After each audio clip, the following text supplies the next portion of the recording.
আসসালামু আলাইকুম, hello guys. Ramsagar জাতীয় উদ্যান, দিনাজপুর। আমি এখন যেই জায়গাটাতে আছি, এটা একটি গেটে ঢোকার পরে যে স্থান, এই যে এটার নামে রামসাগর, এইটার নামেই এই পুরাটা হয়েছে।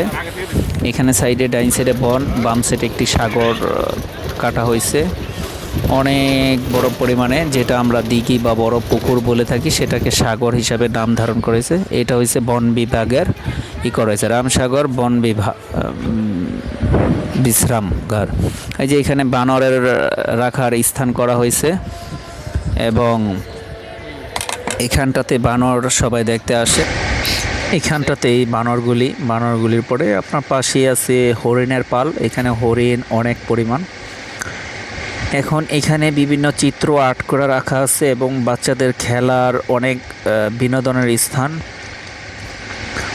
আপনাদেরকে যে স্থানগুলি দেখিতেছি, এটা হয়েছে একটি কোষ্টি পাথরের দেখানো হলো। আর এই যে এখানে দেখতে পেতেছেন, আপনাদের বলার কিছু নাই। এই যেটা দেখতেছেন কাসিম এবং কুমির দেখালাম, গন্ডার।